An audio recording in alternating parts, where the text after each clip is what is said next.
Welcome to the Lee Michaels Show with Carol and your daily cast of characters, where we discuss the issues of the day, entertainment news, what's really going on in Washington, and the world. Why don't we just hear it from the horse's mouth himself? We can't have someone in the Oval Office who doesn't understand the meaning of the word confidential or classified. I don't think it's safe to be briefed on national security because the word will get out. I know at some point they're going to want to brief me, but I'm not a talker about this stuff. This is like Watergate, only it's worse. Because here, our foreign enemies were in a position to hack our most sensitive national security secrets. Of course, it turns out the Russians didn't need to hack Hillary's email server. They were able to hack Trump's mouth. This is like Watergate, only it's worse. The Lee Michaels Show on the Power of Voices Radio Network. You know, every time I hear that opening, I say, how true it is. Good morning from the left coast. We do it from the left. We do it from the right. We go straight up the center. We cover all the bases. Live, it's the Lee Michaels Show. I am that guy they call Lee Michaels, and Carol is here. Chris Bass is here. The cast of characters are coming in left and right. We're here to have a little fun and talk about what's going on in the world. And especially with the clown in Midtown Washington, D.C., Pennsylvania Avenue, to be exact. What is that address? 1600? I think what they need to do is move all this shit out in the middle of the night while he's out there on one of his golf courses. Change the locks. Don't let him in. So go back where you came from. You don't live here no more. You've been evicted. Goodbye. If you don't leave now, the security is going to escort you down to your little hotel down the street on Pennsylvania Avenue. That's your White House. Go there. You're not welcome here no more. That's what we need to do to him. Evict him. Put him out. Put him out. What do you think, Carol? Put him out? Put him out? No, I'm watching something else that see? I want to tell you about. See, the show has started and you're over there watching some comedy stuff. No, it ain't comedy, honey. Mm-hmm. It is not comedy, believe me. Yeah. I was going to say it before you got into the Politico. Say what? About somebody being at a park with their dog. Oh. An animal story. No. The dog was playing and catching a ball. Yeah. And this guy came out of nowhere. I think his pants were off and went to rape the dog. Rape the dog? Well, he regretted that one. That dog bit his testicle off. Well, there you go. End of story. Cut him up pretty bad. Good. Got That's what that. he deserves. Why would you come in the park and rape a dog? Because you're an idiot. Anybody that thinks they They can get said away with that within is seconds, stupid. the dog grabbed the man's genitals with his teeth. Good. And literally tore them apart. Good. And this isn't the first time this happened, because I've seen it earlier this month. Another guy did this, and the dog tore his testicles. Good. That's exactly what I heard he he tore it and spit the ball out. There you go. Rotten balls. They said, and this is not the first case. Below, it's a video from last October. You know, for somebody to do something like that, they either have to be on something. Oh, you have to see the man. Oh, nice. Good. That's But the this position he happened, needs to be in. it keeps happening because I've seen it before, and this is a new one. What idiot would do something like I that? wonder what all he took from him. He said tearing up the man's. Well, this one didn't just take the balls. It sounds like he took the whole penis. Good. Wouldn't it be Castrated. called genitals? How do you Genitals. say it? Yeah, it said the man's genitals with its teeth. He took them because he was trying to rape him. What They a said stupid people were idiot. there shocked. Shocked? Yeah, because the owner was playing with their dog when this man came out of nowhere and attempted to rape him. Yeah, well. The male pit bull violently resisted and severely injured its attacker's legs, arms, and groin. According to the owner, this is the first time that Spanky has ever bitten anyone, and he acted strictly out of self-defense. Yeah. Absolutely. He deserves what he got. Yeah, they said he came out of nowhere and grabbed him. You know, let me see that picture again. He must be one ugly, dysfunctional looking. Look at fool. how he's wrapped up. If you got to go have sex with a dog, I mean, come on, really? Well, they got him all wrapped up. Well, there's a horrible man that just did some other stuff. He was raping his stepdaughter and his daughter that was 3 years old. But not only that, he did sexual stuff. Remember I told you about people with chickens? Mm-hmm. And he raped his German Shepherd for a long time, was raping him. What do you get out of touching a dog? Well, I'll bet he won't be touching a dog again. now, I assume that's the dog that bit him, right? Yes. What kind of dog is that? What is that? Pit bull. Pit bull. Now you Well, it looks like he's pit bull and... Well, what? He looks like he will rip your balls off is what it Yeah, looks look like. how wide his mouth is. He got exactly what he deserves. He picked on the wrong dog. No, the right dog. Spanky. Spanky spanked them balls. No, I think he took the whole... I know the other one, he took the ball. Chris, help me out with Because they this one. said the guy will still be able to have sex. Because the first guy that I read about recently He just shouldn't has the even one have- testicle. First of all, we have to give big ups to Spanky. Yeah, right? And My hero. Right, all right. He should be our new hero. Yep. You do not go after a pit bull at that. You want to rape a pit bull. You can't get a little chihuahua. Okay, if you must deal in bestiality. All right, why get a pit bull unless, hey, I'm going to get that doggy style. What the hell is wrong with people? He was cruising for a bruising. Yeah, they say he came out of nowhere and grabbed the dog. But And now he has one testicle, you said, right? No, that's the other one. That was from a couple of weeks ago. That's a different story? This is another one. Yeah, this keeps happening. This is like scrambled eggs now. I read Good another night. one with a stepfather that was raping I think she was like 9 years old, and his 3-year-old daughter. But they said it wasn't just that. He was doing things to chickens. Now, I'd seen the chicken laying there with his beak open, so it's obvious he killed the chicken. But he was raping his German Shepherd. I mean, but what is and the sad thing is he only got 6 years. No. Oh, no, But you know what? No when way. they're done with him in prison, Yeah. Oh, they're gonna go up. They're gonna go up real slow inside that dude. I mean, No, he should never make He's it a in no prison. good mother clucker. I'm sorry, go rape chickens. I mean, come on now. Boom, boom. well, kids, his own 3-year-old daughter, this other guy was. I mean, I just happened to see a bunch of this. I go, what the hell is going on?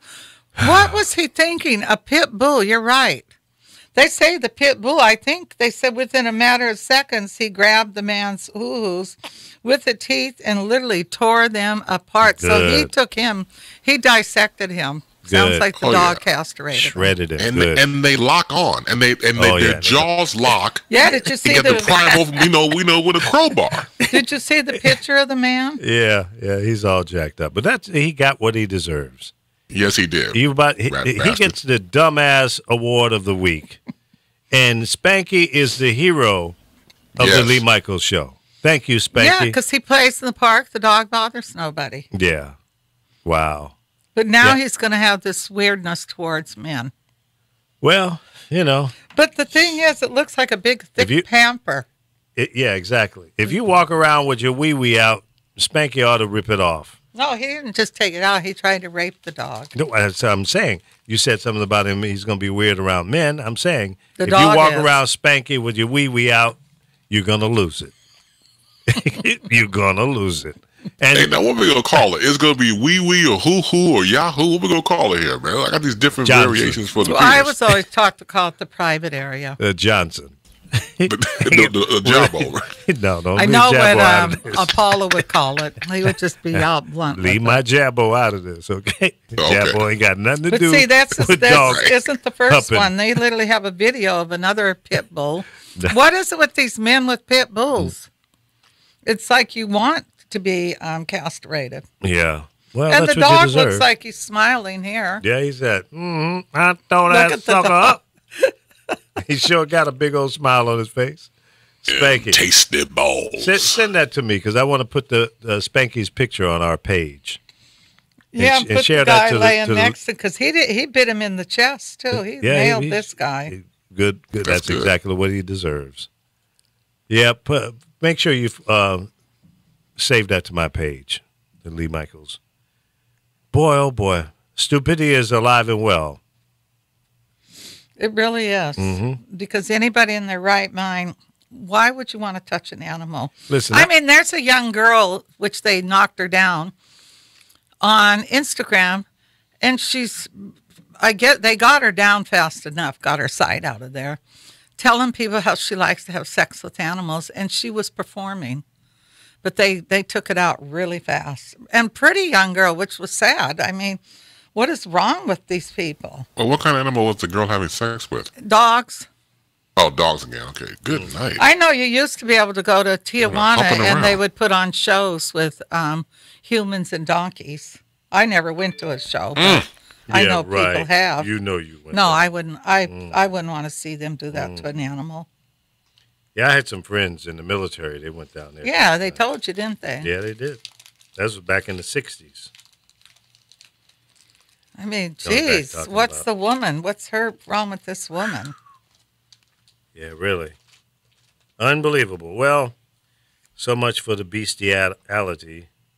I just Well, we can't. got that out the way. I can't wrap my brain around it. Isn't this sad? They want to send Daily Stormer wants to send people to harass at the young woman that was killed by those white supremacists to harass people at the funeral.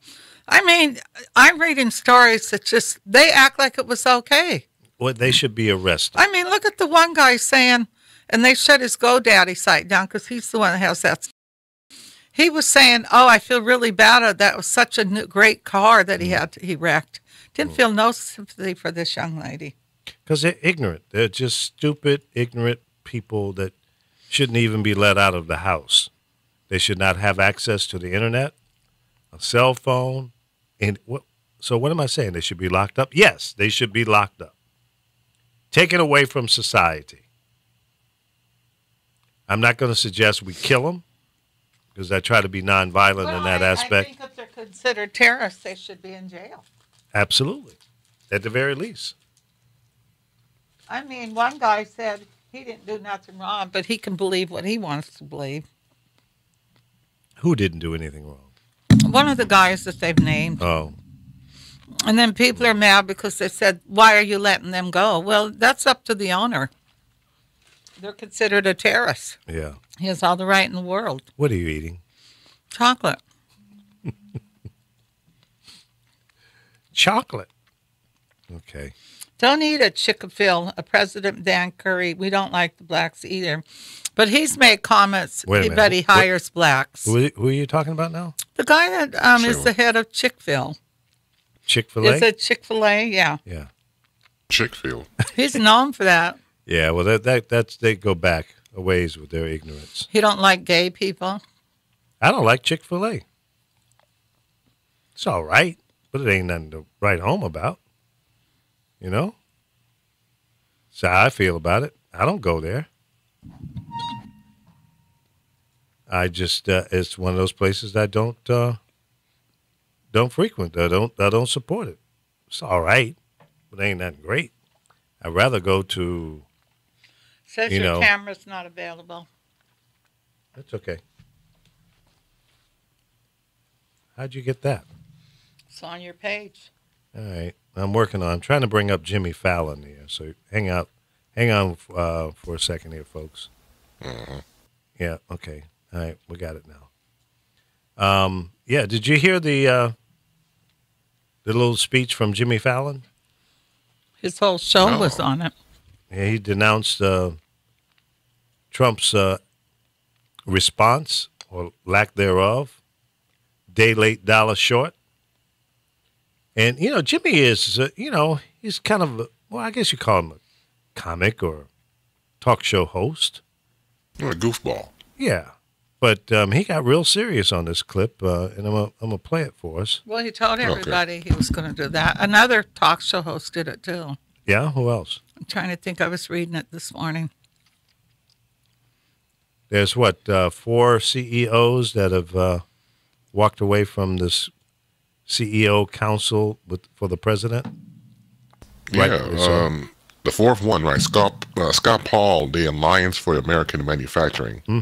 He stepped out. He just said it was the right thing to do. And it is. I mean, how can you in good conscience say that I'm going to be a part of the president's campaign for doing the right thing when you don't feel he's doing the right thing? So, yeah, I'm with that. We're going to play this clip here from Jimmy Fallon, and then we'll come back and chat about it. This is Jimmy Fallon. I guess it was from last night.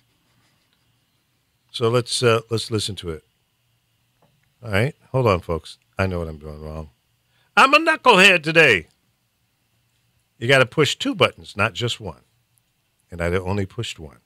So hang on, let me get this straight. Because his message was so heartfelt, sincere, that it's really different for him. What happened over the weekend in Charlottesville, Virginia was just like disgusting. I was watching the news like everyone else, and you're seeing Nazi flags and torches and white supremacists, and I was sick to my stomach. My daughter's in the next room playing, and I'm thinking, how can I explain to them that there's so much hatred in this world? They're 2 years old and 4 years old. They don't know what hate is. They go to the playground and they have friends of all races and backgrounds. They just play and they laugh and they have fun. But as kids grow up, they need people to look up to show them what's right and good. They need parents and teachers, and they need leaders who appeal to the best in us. The fact that it took the president 2 days to come out and clearly denounce racists and white supremacists is shameful. And I think he finally spoke out because people everywhere stood up and said something. It's important for everyone, especially white people in this country, to speak out against this. Ignoring it is just as bad as supporting it.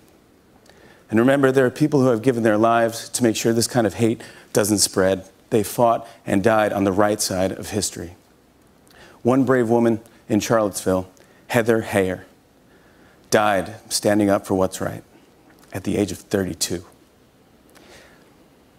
I can't look at my beautiful, growing, curious daughters and say nothing when this kind of thing is happening. We all need to stand against what is wrong, acknowledge that racism exists, and stand up for what is right and civil and kind. And to show the next generation that we haven't forgotten how hard people have fought for human rights. We cannot do this. We can't go backward. We can't go backward. Thank you all for watching and listening. This is The Tonight Show, and we'll be right back. That's Jimmy Fallon speaking out big time. And I really respect what he did. And you know what? A lot of show hosts and what have you won't come out and make a statement like that because they're afraid of the backlash. And some of the networks won't allow them to do it because they don't want to offend certain advertisers. So I really appreciate, and I think it was the appropriate thing for him to do. And we need more of it. We need to make sure that America is standing up for justice, truth, fairness, balance, and we should not be afraid to take a position. Now, these racists, neo-Nazis, nutball, whack jobs, fortunately for them, unfortunate for people who don't believe in the same ideology, have the right to voice their opinion as well. But they don't have the right to kill, injure, and disrupt life for others. So if you want to have a peaceful protest and try to recruit people into your organization, I guess there's nothing we can do to stop that. However, if your organization is deemed as a terrorist organization, then no, you should not be granted the right to go out and recruit publicly or even on the internet for that matter. In my opinion, you need to be shut down. You should be shut down. It should be deemed illegal. How is it that the Klan was able to get away with it? Because they were infiltrated into the system. Many of the cops, many of the people in government were a part of the Klan. So if it goes on today, then what has changed? Has anything changed, really? Yeah, the only thing that's changed is the hood is off, the sheet is gone, the cross burning has almost come to an end, the lynching every now and then, dragging people down behind your worthless pickup truck still goes on. The difference is they now wear suits as opposed to sheets. That's the big difference. Well, I think he's made them feel like they don't have to hide their faces now. I mean, Boy, what's exactly. that guy, Duke? After Trump spoke, there was something he said after. He couldn't understand why Trump said what he said. Well, of course, because he didn't echo what he wanted him to say. You know, he wanted Trump to say, yeah, you know, good for us. Well, he couldn't say that. He could have if he's just completely lost all of his damn mind. But he didn't. So he did it in dog whistle language. Indirectly saying the same thing. So that kind of stuff is what Trump is doing and getting away with it. Getting away with it. He's still in office. So as long as he's still in office, he's doing stuff like that, he's getting away with it.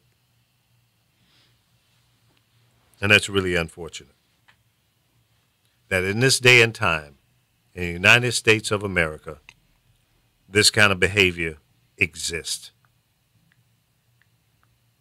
And we the people, only us, yellow people, brown people, white people, people who believe in fair, people who believe in peace, people who believe having a job, getting a fair wage, don't believe in discriminating against anyone.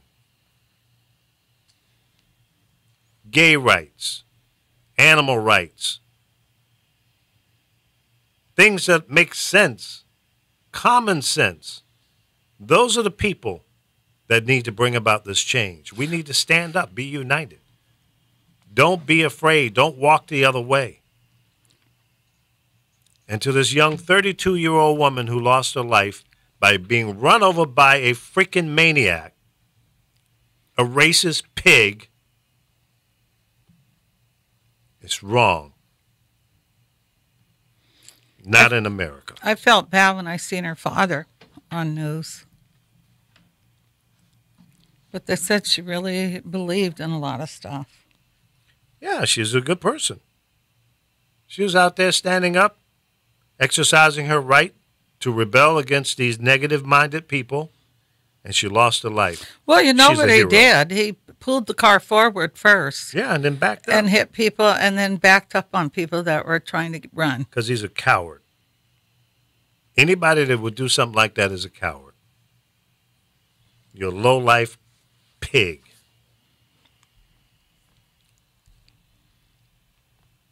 I respect pigs more than that.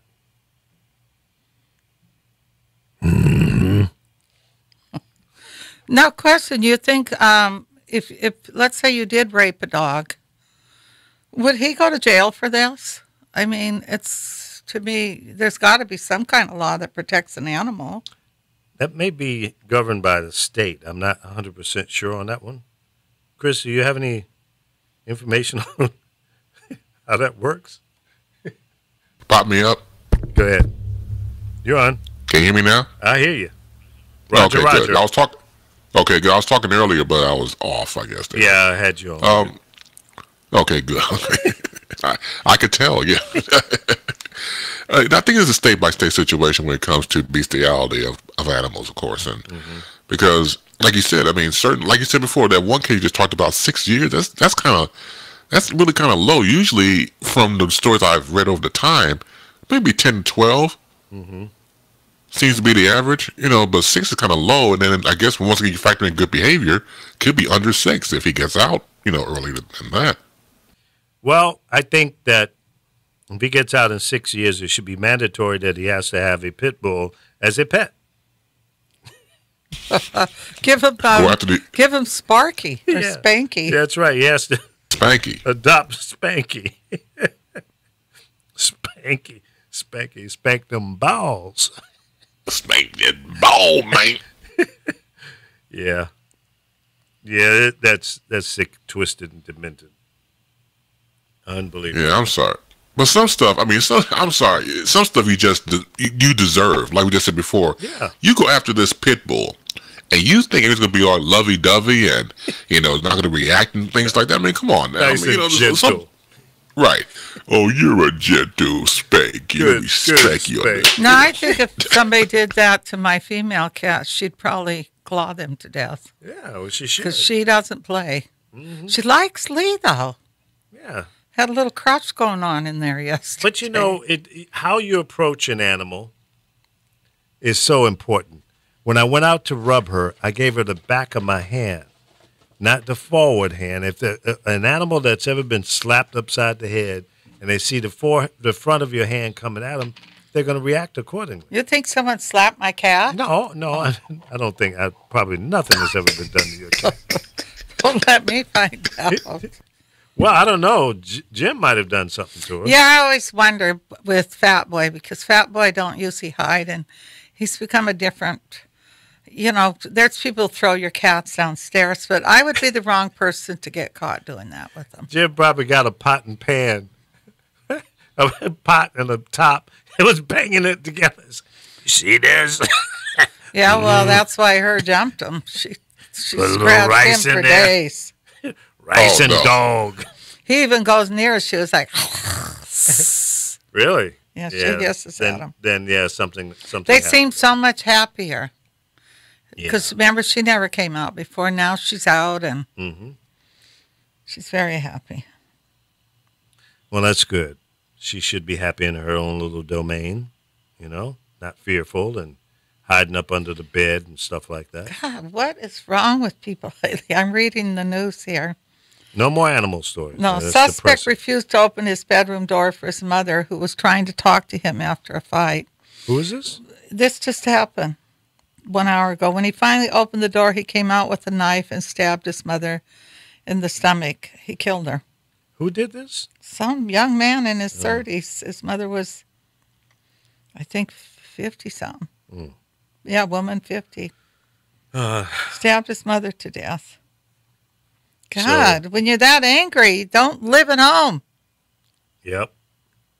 He should have been put out a long time ago. I used to do a carpool, and I would drive the kids. And one of the kids I drove, he had some issues. He would draw pictures, say, "Oh, look at my art, Miss Carol," and he'd have his mother's head chopped off. Or he would have pictures with her hanging from a rope, and I go, wow, he's kind of weird. Yes. See, that's that crazy-ass relative leave somebody just yesterday. Yeah, those dysfunctional relatives, family members. This was her son. That's crazy. Yeah, I used to drive, and he couldn't get in my car. No damn way. There's something wrong with this kid. Hell no. But he would show me pictures with her head chopped off and him standing above her, a caricature of him with the knife he hacked her off with. He would be in the trunk of the car, and I would take him to a therapist or the police. Yes. Couldn't ride in my car. No, hell no. That's it. Gotta go. Yeah, and on the way, I'd call the parent and say, "Hey, look, your son is crazy as hell. He's showing us pictures of you being hung, head cut off. So if you want to see your son again, pick him up at the police department because that's where I'm dropping him off, okay?" Yeah. Meet me there. Yeah. And your isn't it funny? He just got offered a job with NASA. He was offered a job. With NASA. I stay in touch with him on Facebook. He calls me every once in a while. Yeah, well, they probably... He's still kind of strange. Yeah, they want to send him to the moon. That's where he belongs. Well, if you ever pay attention, a lot of your scientists, they're either people that are geniuses close to which the don't edge. like being around people, or they're people that are Asperger. They're extremely, it's similar to autistic. Oh, okay. But they're people that are very, very, when they get on something, these kids are like geniuses. Yeah. The autistic kids and Asperger. They're, I'm glad she explained it to you, because I can see your eyes light up from here, Lee. Yeah, exactly. Asperger. well, I might be saying the word wrong. Get that at Fatburger? No, you're saying it right. Yeah. You never heard of that, Lee? Yeah, I have. I'm just making fun. Yeah, I have a nephew that has that, and he's very smart with science. Good morning, good afternoon to Chris Squire, the Squire man. What's up? Dave Johnson is in there. Mr. Brown, get down, Mr. Brown. Carlos Phoenix. Hey, how you doing? Yeah, I know, we got that echo out of there. I had two things playing at the same time. Hey, Shama. Shama. That's my other daughter or niece. Yeah, Chuck Arrington. Oh, he will get his ass in jail, I guess you're trying to say? Yep. Yeah, he needs to go straight to jail. Lisa London is in the house, Donald Grammer, and 5 others, it says. Well, who are the 5 others? I want to acknowledge everybody. Who that? Gave us some... 5 others. 5ers. Anyway, welcome to the Lee Michaels Show. We're here Monday through Thursday live on Facebook, The Power of Voices, and Facebook/Lee Michaels, or iRadio Coach, or Radio Dog, DAWG, don't get it twisted. Also on YouTube, and you can listen to our audio right now. If you're having trouble with video, you can go directly to our webpage, thepowerofvoices.com. Click on Listen Now, and you can hear the show. Also, we're live on Periscope, Upscope, And aren't the Downscope. phones working now? Yeah, the phones you can call in, 424-227-9461.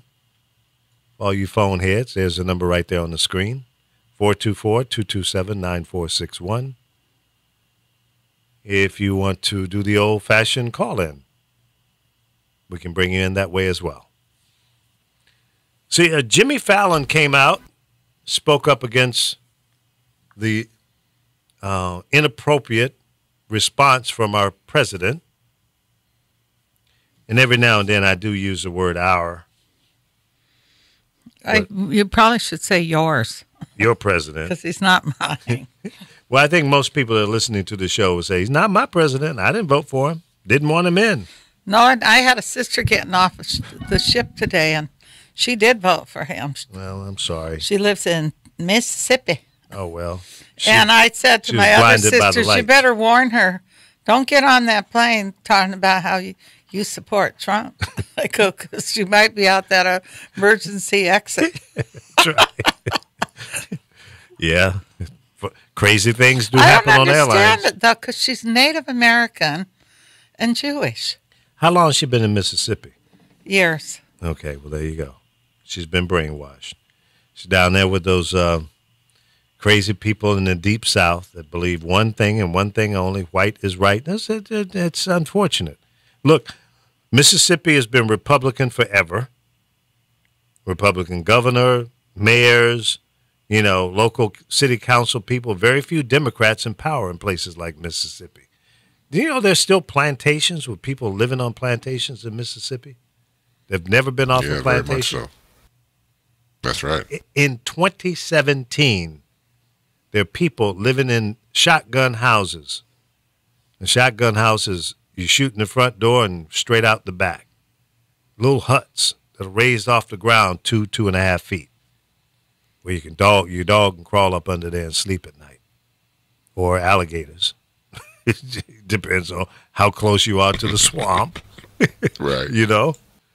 But yeah, it exists right now.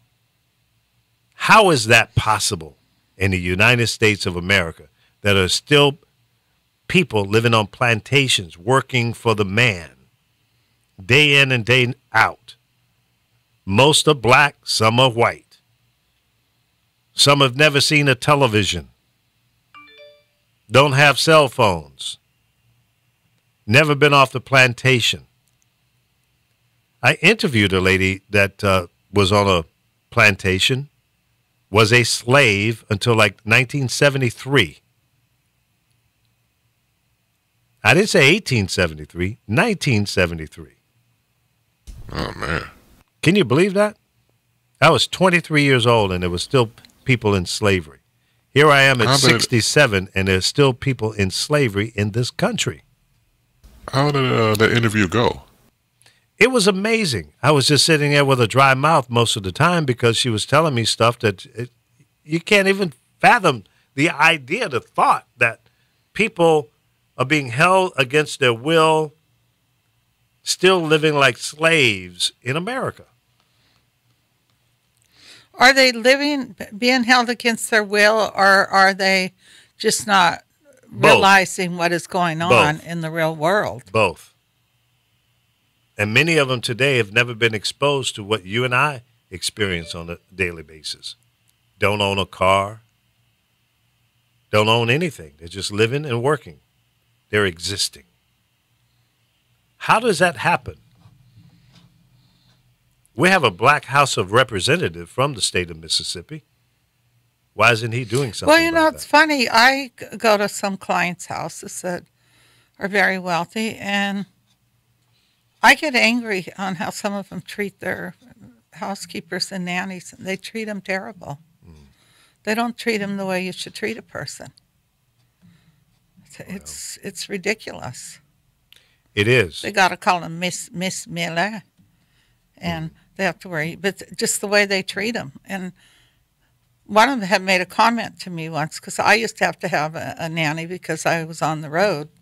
I had to have somebody always there with my kids. And she was at my house and heard calling me, Carol, why do you allow that? I said, why do I allow what? She shouldn't be calling you by your friend. And why isn't she wearing a uniform? I go, because she's my friend. I said, I'm not wearing a uniform. Why should she be wearing one? And it really kind of got me angry, because my philosophy is the only difference between me and somebody that has millions is, well, they're a lot happier than I probably am half the time. Well, maybe not. But they have bigger bills than me. They have bigger houses.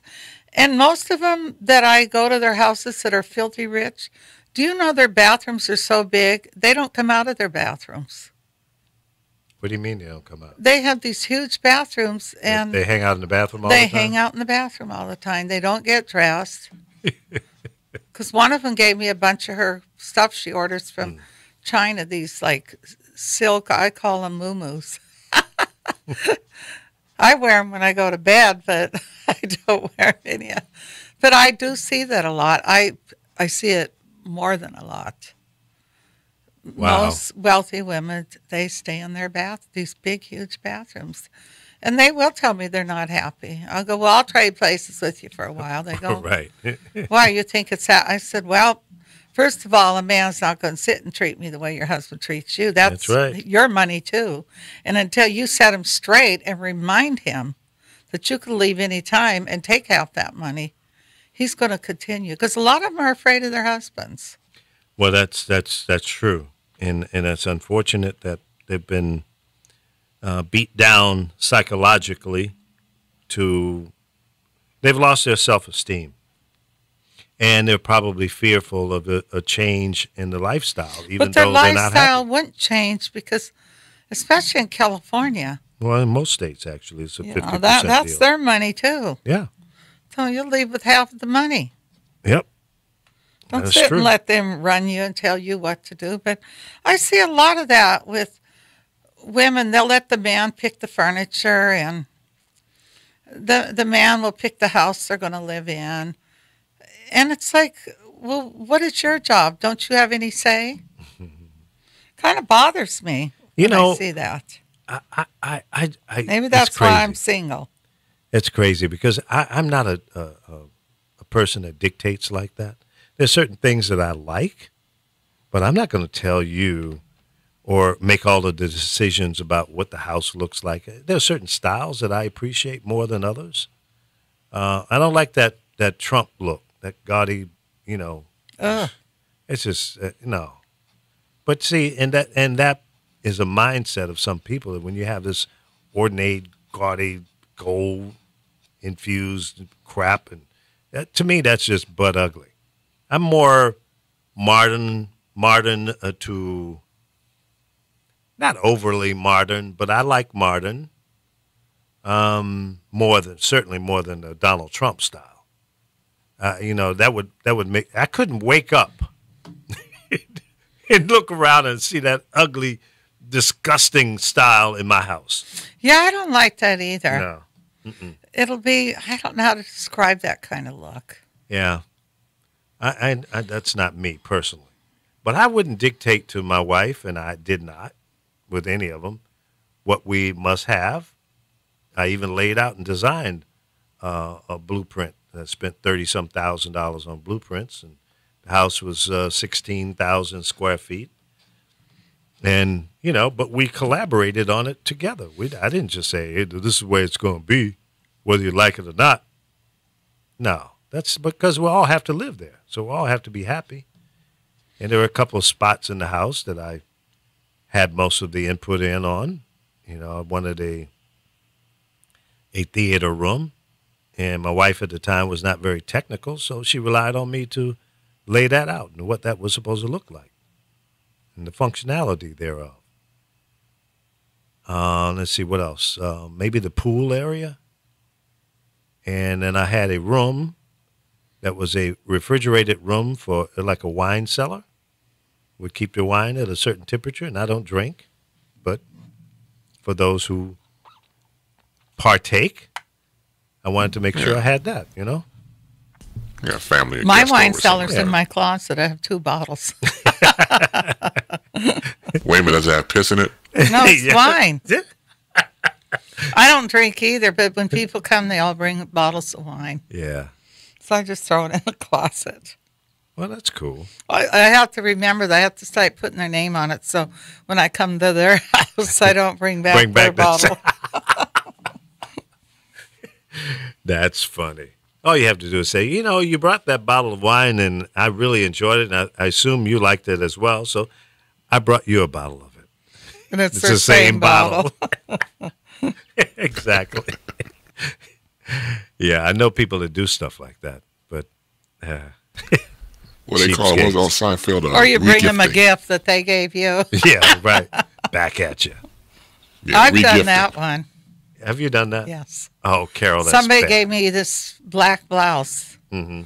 And they were over, and I was going through the closet. I go, here, you want this? They go, I gave you that blouse. That was a gift. I said, oh. Ouch. So that means you never wore it? No. I didn't You didn't like it? it? No. Oh. How do you deal with that? I mean, if somebody gives you a gift and you really just don't like it, well, how do you supposed to handle it? You should actually, if you're going to give somebody a gift, and you should give it to them and say, here, if this isn't what you like, here's the receipt. Go back and exchange it. Okay. But when you do, I'm not going to talk to you ever again. Yeah. That's a good idea. That's a good way to handle it. It happens. People, it's very hard to buy another person clothes. Yeah.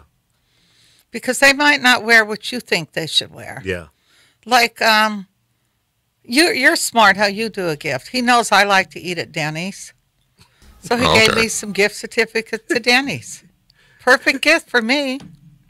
Yeah. And I tell She's people very that. practical, and so I had to put on my thinking cap to say, okay, I got to think like Carol. What would she enjoy? But you know what? You always want to try to give them something, maybe a new experience as well.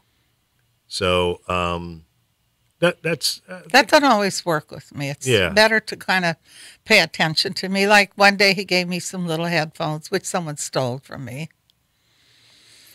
It's gifts like that. Like I know he likes tech stuff. Yeah. I'm a gadget So guy. he'd be the perfect person to buy a new gadget for. Yeah. You can't buy him clothes. Guy. No, I don't care about clothes. I wish everybody was naked. No, one day I was going to wear one of your shirts. You told me No, I don't wish that. I was going to put one of your shirts on What shirt was that? in your closet. You told Oh. me I could wear one of your shirts. Oh, yeah, you were over at the house. And one I day. was told, well, you can't wear his shirt. And I said, well, he gave it to me. Well, Yeah, you I can't give it wear to that. him. Here, I'll give you something to wear. Yeah, I thought, damn, is this his wife? And he didn't tell me. No. Absolutely not. I don't think Who that was that, Lee? Who I'm was not Cher? gonna Who was say that, who Lee? it Yeah, You yeah. Jabbo or what? No Jabbo involved. No Jabbo. They just But said yeah, I some couldn't. people are real possessive like that. I'm not. I don't give it. Territorial. Yeah, I don't care. I don't have that kind of ego. You know, I want people to be comfortable, especially, you know, if it's my house, I want you to come in and feel comfortable. I don't want you to feel like, oh God, you know, the only thing that I used to kind of demand or expect people is to take your shoes off. I do that, but lately I haven't been doing it as much. Yeah. I usually always ask people to take their shoes off. You know, because Do you have like odor eaters or some foot spray at the door or something like that for certain people? no, I didn't do that. Probably Okay, those 'cause ones. some of these He people, tells they them don't- to put them back on. But I did have a little. Yeah, put them back on or something. It's functified sometimes, man. You keep the air freshener What makes going. people You know? get that stinky feet? Well, some people have Let's see. sweaty Fungus. feet. Don't wash. Yeah. Yeah. You know, some people have sweaty feet and Fungi. fungi. Is it funky? But I used to have The a fungus is among us. little basket with little footies, you know, socks and stuff for people who don't want to walk around barefoot. Which, Yeah, that's you know, cool. that's cool. And then at one time I used to have some like little house slippers that you could put on if you wish, Okay. but it wasn't a demand, you know. But Well, I I used to demand people take their shoes but off. I had hardwood floors, and you know, I had a party one time. It was a housewarming party. I was living up in northern Marin County in Novato, for those who know the landscape of California. Little bedroom community in northern Marin County, just before you go into, was that Petaluma? Was that Sonoma County? And we invited a bunch of people, and invariably there are people that come to a party that you don't know because they come with someone else. Well, this kind of large, heavy-set woman came, and she had on some, what do you call them, the high-heel shoes? And the little rubber piece on the bottom of the heel was worn off. So she was walking around like with cleats on, metal cleats, and she destroyed my hardwood floors. Everywhere that she went, Oh, no. there were the little impressions into the hardwood. And I went, oh, my God. Do I tell her to get the hell out of my house with the baseball Hell yeah. cleats on? So I went to the person that she came with, and I said, can you tell her, please, to take off her shoes? She has destroyed my floors. And they looked down and went, oh, my God. Oh, did she have those spikes? Yeah, she had high heels Yeah. on, and the rubber piece was worn off. So it was metal going into my hardwood floors. It cost me $3,000 to have my floors sanded down and resurfaced. Ooh-wee. Well, you know why I ask people to take them off? Because I have pets that don't go outside. And people carry more germs on their feet than Yeah. anywhere. And, you Oh, know, even my. the vet will tell you that if your pets don't go outside, have people remove their shoes because they can carry in germs. My cats don't have the immune system that the cats outside would have. I never thought about it that way, but it makes sense. But, you know, it's just the collection of crap on the bottom of your shoes, mud and sand, and, you know, it will destroy your floors and your carpet if you absolutely. don't have hardwood floors. It means you got to, clean your I have carpet more people, often. they just won't take their shoes off. They refuse to. Well, they can stand outside.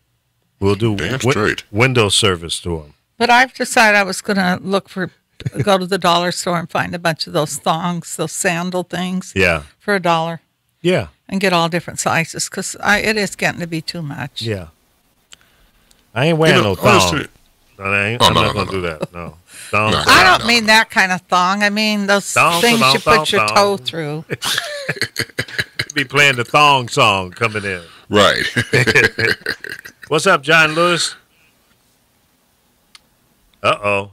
Laura Rice is in the house, so we can stop talking about her. What was going on, Chris, with We Laura continue the other on. day that you had somebody defending you, but I guess they don't know that you and Laura just tease each other. No, you're right. I always have fun with Laura, and Yeah, we but all this know that. person And- didn't know that. No, I know that. That's the I great started thing to about come radio. in and tell her, back off of Laura. Oh no. You notice I cleaned up at the end. I did it. Let everybody know that that's how we go back and forth, and that way people won't take it too seriously. But the thing about Laura is that at times Laura can be almost high and mighty, which she is. Oh Lord, there you go. Now you're gonna pick a fight. No, I really. didn't- I I'm was- not. I'm not picking a fight. This is the same thing I She said didn't do yesterday. nothing wrong, though. No, well, okay. I've known it longer, so let me finish my spiel. So the thing about it is, the thing about Laura is that at times she can become very high and mighty. So you let her know that you're just as normal as the rest of us human beings. And every now and again, I have to go there. But other than that, we're great people. Yeah, I mean, it is slap what it her is. around a little bit, huh? Well, I wouldn't use the word slapping around, but But just okay, saying. would you say that you love Laura?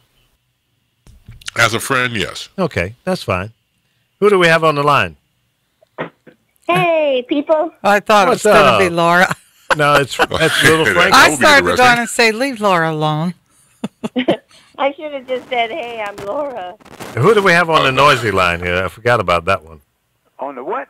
The noisy line. Oh, that's me. That's probably me. Yeah, that's you. Who is that? Ron Ellison. What's up, Ron? How you doing, buddy? I'm fine, Lee Michaels. I'm fine. How you doing today? I'm doing just fantastic. I'm happy. Let me ask you this, Lee Michaels. Go ahead, sir. Is Trump kicking up some dust or what? He's on crack, man. He's a crackhead.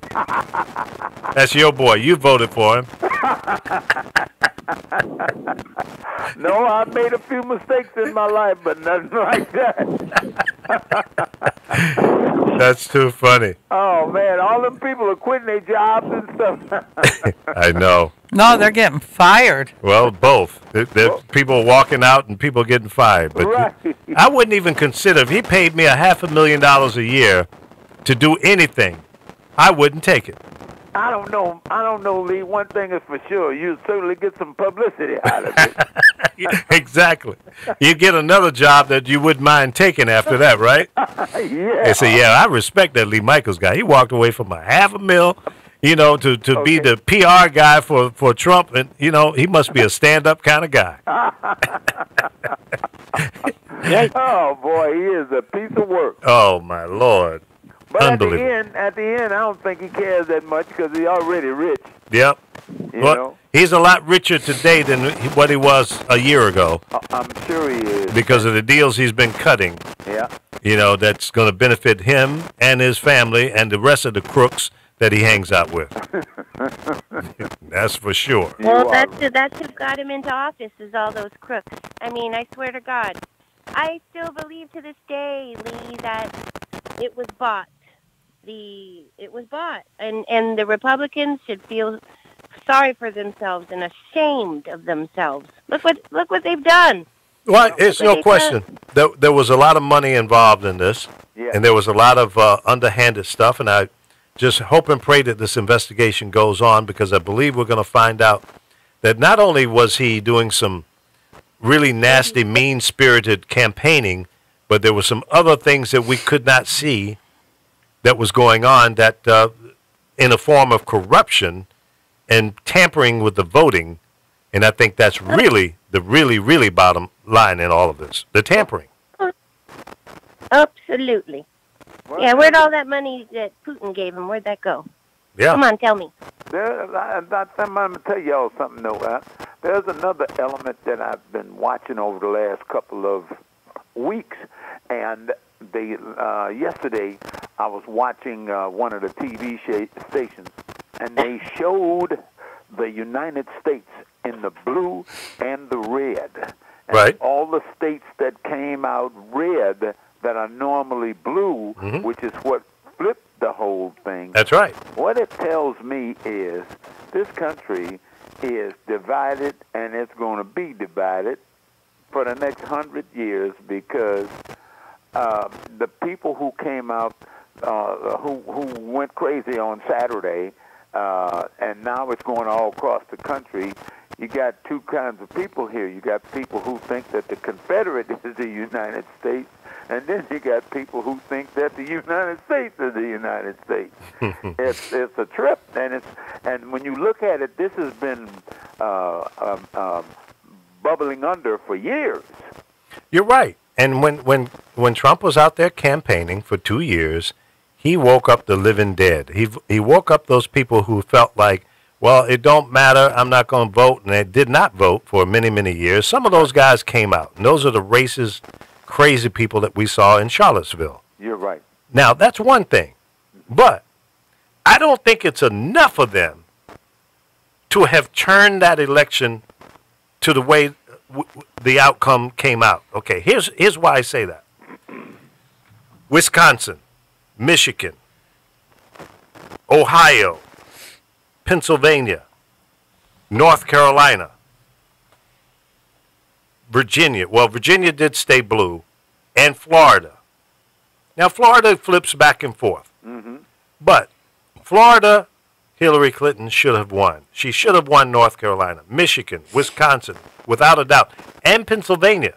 And Ohio, too. And Ohio. I'll give him Ohio, because there's some weird, old crazy redneck people up in Ohio and places like West Virginia. Once you get out of Cleveland, it gets kind of red. Yeah. Exactly. Cleveland, Columbus, and places and Cincinnati. Outside of that, it's pretty rural. Right. Now, I'll keep it clean.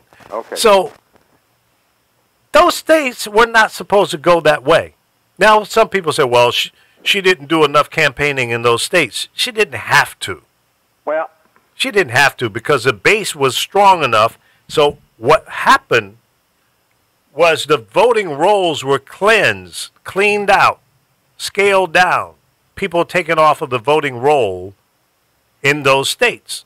21 states all did the same thing. Right. That's what changed the outcome of this election. And the other part of that, there's another part of this that I saw, and that is, and this is a deficit, but a lot of 46% of the African American registered voters did not vote.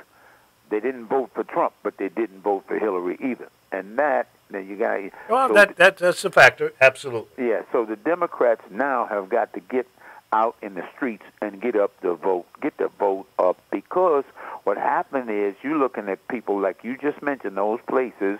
Them people said, "Wait a minute, we just had 8 years of a nigga. Now we're gonna have a bitch up in that." Them white folks were jumping out of trees going to vote. You really think that was a major factor? That they just could not see a woman as the president of the United States? I do. I swear to God, especially right behind a nigga. Lee Michaels. Prejudice and racism is not over in this country by a long shot. Well, we just saw that this past weekend. Right. Yeah. I see. I guess I'm just so open-minded and thinking that the world has come a lot further than it has. No. Well, we got more work to do, Ron. Right, let me tell you this. I ain't gonna hold y'all too long, but I've got to give you this experience, Lee Michaels. Go ahead. And the lady that you're talking to. This is something I saw with my own eyes. There's a town called Solvang, California, which is not too far from where Michael Jackson's Neverland Ranch was. Okay. Well, there's an airport up there that my friend and I, this is about 5-6 years ago. A friend of mine, a black guy, we got in an airplane and we flew up there on Sunday morning and went there for brunch. Now, a lot of people around there, they come to Solvang on Sunday morning for brunch, breakfast brunch, and so the population is there pretty good. I love Solvang. Huh? I said I really like Solvang. It's a beautiful place, no question. But my experience this time was, I'm walking down the street with my buddy, and him and I on our way to this restaurant to have brunch. Now, what's coming in front of us was a lady with 2 kids, and there are other people around. And the little boy looked like he's about 7 years old, and the little girl looked like she about 4 years old. And the boy looked and he saw us, and he said, "Mama, Mama," and grabbed his little sister. "Let's get out of here. Here come some niggers." And he pulled his little sister into the store. And the mama was standing there with her mouth open like, "Oh, my God, what is this?" And everybody looking right. So my friend and I, we didn't say nothing. We just kept on walking. That experience to me said, wait a minute, here's a kid doing this at 7 years old. He didn't think of this. Somebody taught him this. Absolutely. He's heard it out of mom and dad's and whatever environment he's been in. Wow, and I find that very unusual for Solvang. You do? Yeah, because I used to, when I'd go up to Michael Jackson's ranch all the time because I worked for him. Okay. He hired those people. He gave so many people jobs, and I understand, man. I never seen anything Well, maybe like they that. were Like from- Oprah Winfrey bought a place up by there. Right. No, ma'am. I'm not saying what I'm saying. I'm just saying maybe this kid didn't even live there. They were just visiting because That's a possibility. I find that very unusual for there. Well, okay. But he shouldn't. I agree. He shouldn't talk like that because I have a relative that came from down south when he was little, and my son is little of everything: Asian, Black, Native American, Jewish. And when they had to get on rides, we had met them in up north, and her kids straight from down south, and I said the same thing like you said. He looked at my son, he said, "I'm not getting on that ride with that," and he said the N-word. And his mother didn't stop him, and I thought, now you're my sister, and you're allowing this little asshole to talk like this? Well, the little asshole was taught that. Yeah. Here's the deal. What you think he gonna be like when he's 21? You know? Be a skinhead. That's what I'm talking He's not a about. skinhead, but he's weird. But he's well on Very that path, you know? But it's not 'Cause- his fault. Right. He's 7 years old. It's not his fault. That's right. That's why I blame the parents No, first. they hear parents say that. Of course. And they sit there at the dinner table, and that open discussion is going down, and yeah, that's where it comes from. Exactly. Yeah, I was shocked that my own, well, she's my half-sister, even though we had the same mother, but a lot of times when they introduce us, my one sister, she'll introduce us like this: "Oh, my father married their mother."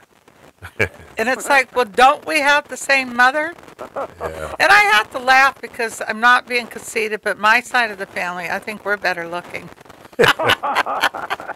Y'all got issues. Yeah, no, I don't think we have issues because we don't trip like that. I have a sister that's a really big bigot. Well, I don't even talk to her. that's unfortunate. How could you be born in a family and, as she said it, her father married our mother, but our father wasn't white. My father was Native American, but we are brother and sisters, and I could never figure out why does she trip like that. Your father was what, ma'am? My father is Native American. Oh, okay. Oh. So, well, we were treated really bad. I mean, we still get excluded. I've watched a lot of stuff lately going down, and they'll say, yeah, this is terrible, that they talked against Jewish people, blacks, Hispanics, gay, but nobody mentioned Native Americans. I go, we really are a forgotten race for some reason. Mm-hmm. I mean, when they came to mess with the pipeline, they didn't hesitate to take my people and hit them with tear gas and have guns and bring in tanks. Why didn't they? And they did the same thing with Black Lives Matter, with the Ferguson. They brought in all this. Why didn't they do that with these guys the other day? I couldn't understand that. And why were they in uniforms? Some of them had on hats that certain special forces wear. Yeah. That were these Nazi-type people carrying guns. And somebody questioned them and said, well, why do you have these guns with you? In case we have to help the police. Duh. So what? Do you think you can just start shooting people that are against your racist asses? Yeah. Well, It the whole makes me thing sad. about that, when you look at this whole country, this is a mixture of a bunch of cultures. And people come from different walks of life. Their backgrounds are different. And just that alone is a big mixture. I will never forget this. I don't want to keep you too long, but I went to France. The first time I went to France, I stayed in this hotel that was off the main drag. So when I went, I came downstairs one morning, and I said to the lady behind the desk, I said, "Ma'am, to the hood." And she said, "You want to go where?" I said, "To the hood." She said, "I don't understand." I said, "No, I want to neighborhood." And the lady said, "You're from America, aren't you?"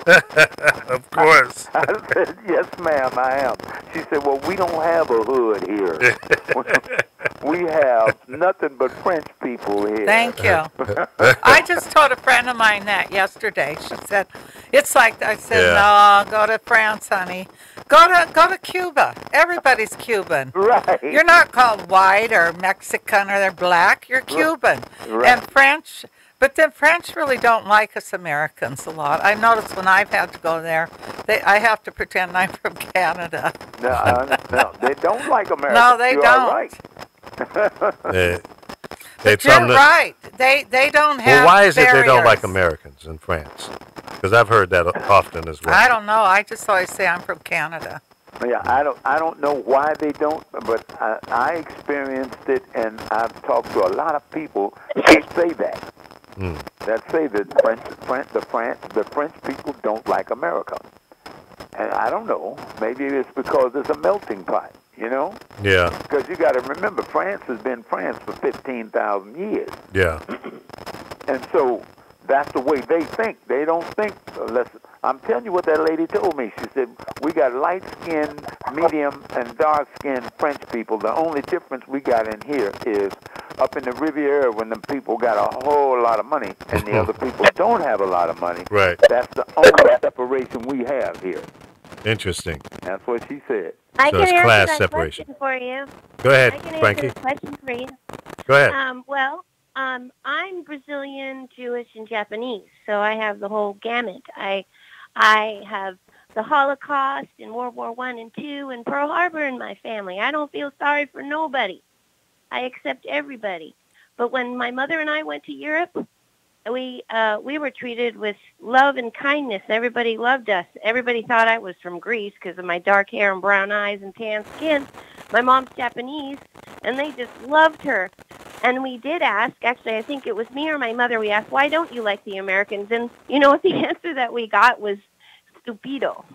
They think Americans are stupid. So I was like, wow.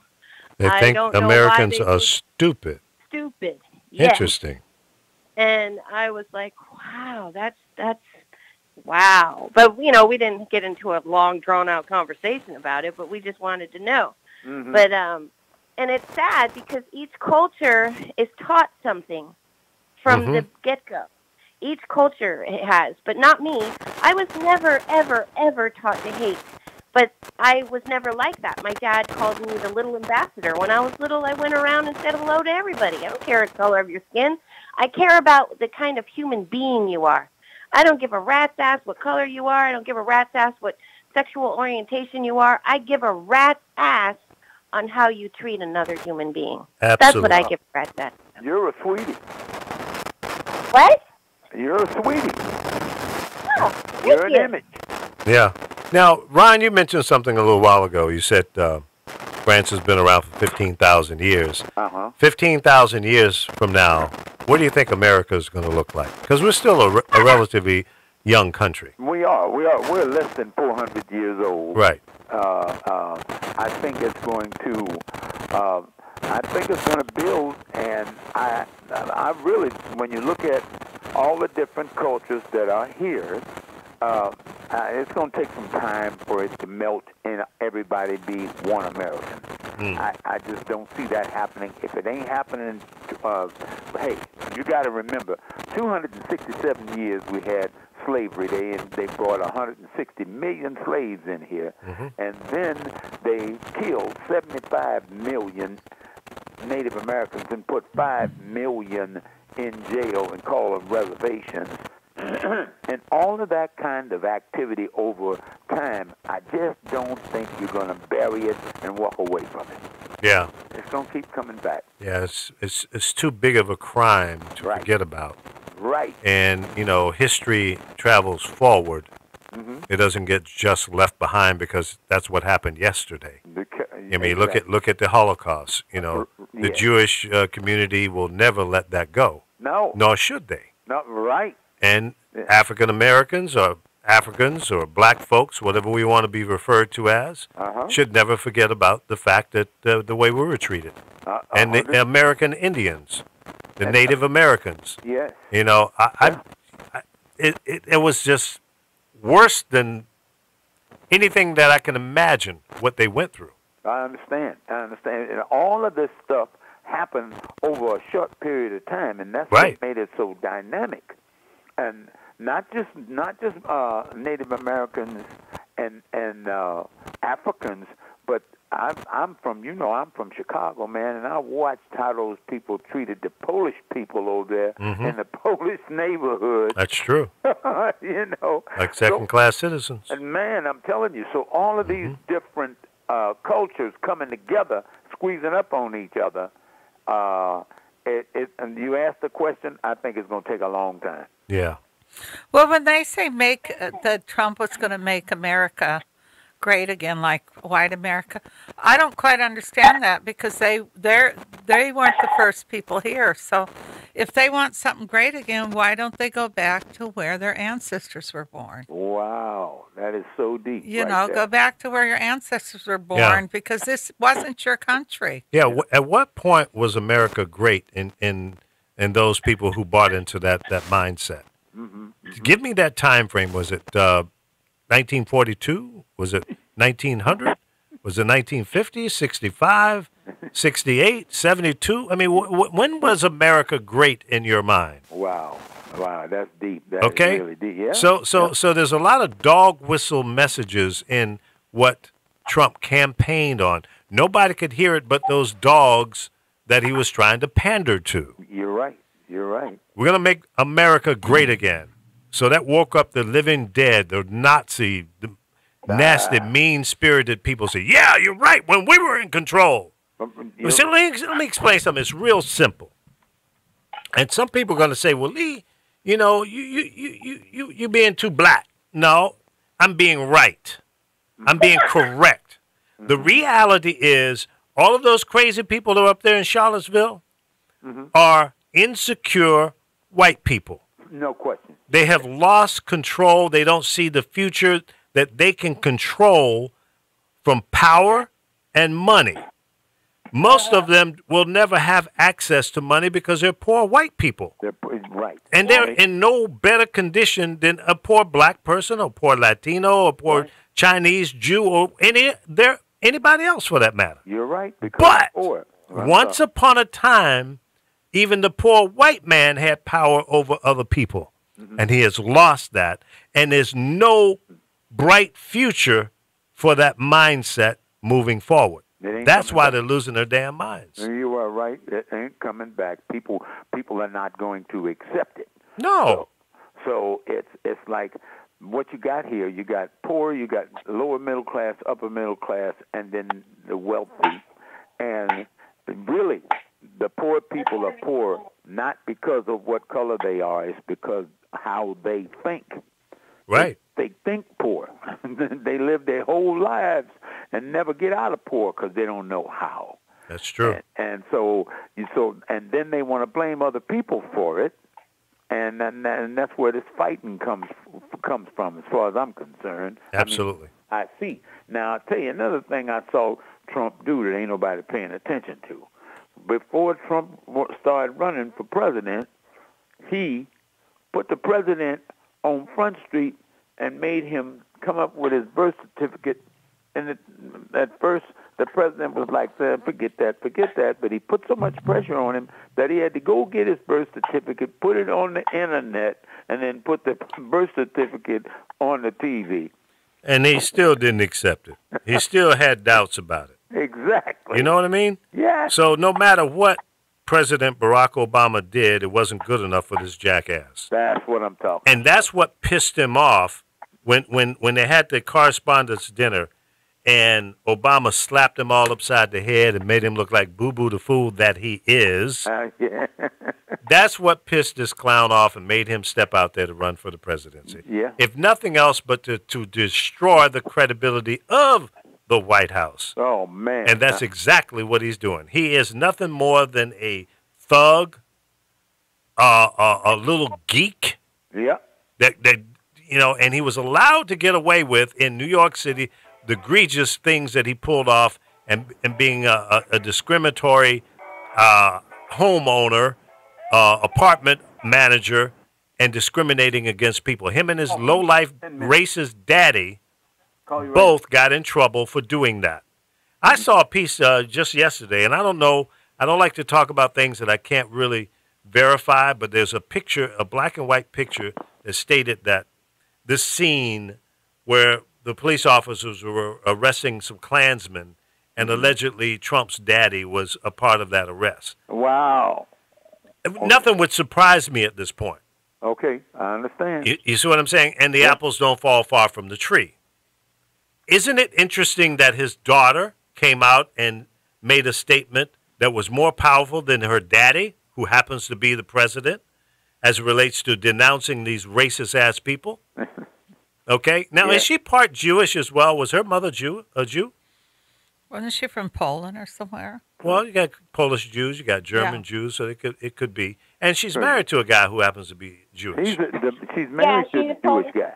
Polish Jew. Polish Like Jew? my dad.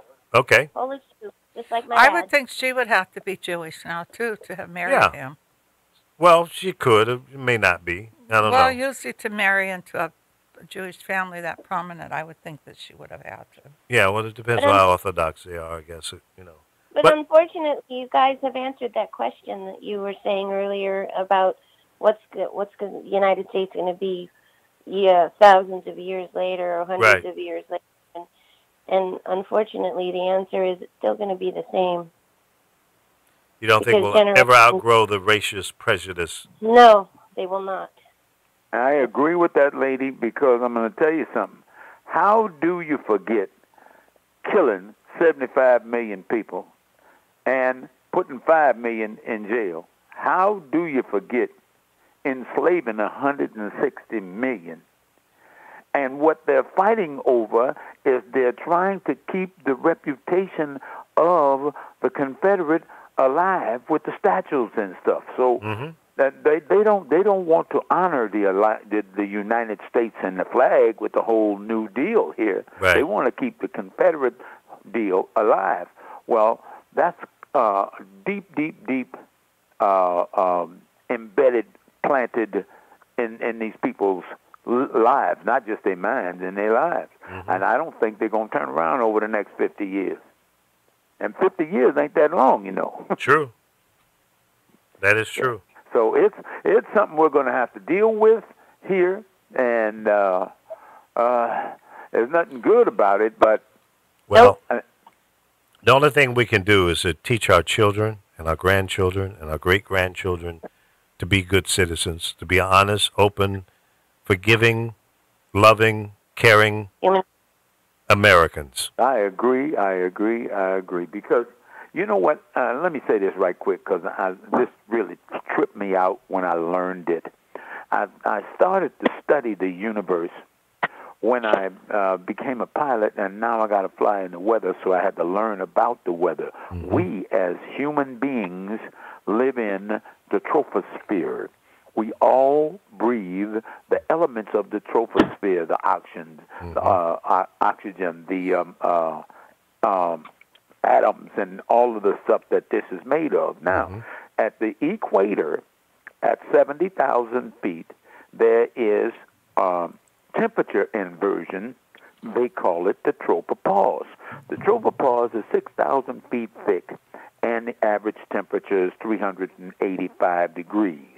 Now, it won't let nothing in, and it won't let nothing out. The rocket ships can go through, but they got to have some heavy power coming through there.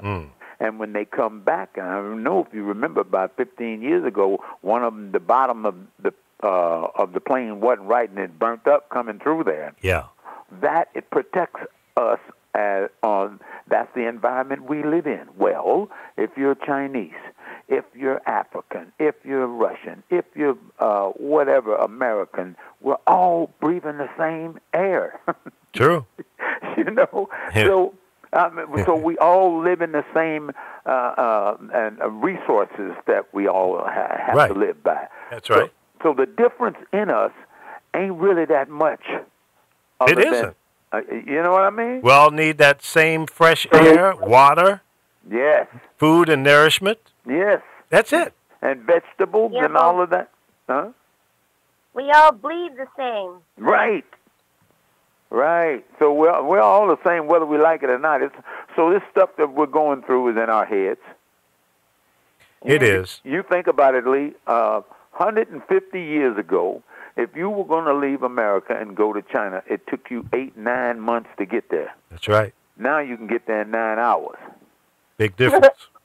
It's a big difference. Huge. Yeah, so as we keep going, I hope to God that what you mentioned earlier, are we going to get better than this? I hope to God we do. But it's going to take us a little while. Yeah, but the key to it is, in reality, out of the 330-plus million people in the United States of America, how many of them are already in the right position that is willing to tote that message, carry that message forward to bring peace and harmony and togetherness in this country? Mm-hmm. Now, if the majority of the 330-plus million people are already there, then we're going to win. But if there's a bunch of closet-hating type people in the 330, if it's still 50% in the closet that are pure redneck haters, then we got a long way to go. Well, you do have a long way to go, and let me tell you why. You just mentioned something there that spurred my mind. And I don't know whether people pay attention to this or not, but I've watched over the last 30 years. Just think about this. I fly across the country and go in these different towns, and every town I go in, I see Walmart, I see Rite Aid, I see Home Depot, Lowe's. In these towns around here, these big businesses have taken over and run all them small businesses out of business. Right. So consequently, what's happening here? There's another element that we don't look at, and it's the rich against the poor or the middle class. Their goal is to keep us poor, so that we work for them for the price they want us to work for them for. You know, and I see it going on all across the country, and it's basically the rich guys, man, Trump and his buddies up there, the insurance companies, the bankers. You see how many people lost their houses in the last year of George Bush's presidency? Yeah. Over catastrophic. Yes. Across the country. Some states worse than others. Exactly. So they want to keep, I think, this is what I think, the hierarchy want to keep this confusion going on so that our minds is on each other instead of on them. Yeah. You know? Do you think we're going to go to war with North Korea? No, I don't think so. I don't think so. I'm going to tell you why I don't. That's a hell of a question you just asked. Well, he came on this morning, though, the little miniature Trump with the Asian eyes. He doesn't want to go to war. Yeah. It's Trump. I've been saying that from day one. Because he stands to lose too much. Damn right. Right. His whole country Japan be wiped said out. All nuclear weapons need to be replaced. And South Korea, I think, has made an agreement with North Korea. Basically, they won't let us fight out of there. Exactly. So ma'am, there's no way. You are so right. And there's another element that we don't see either.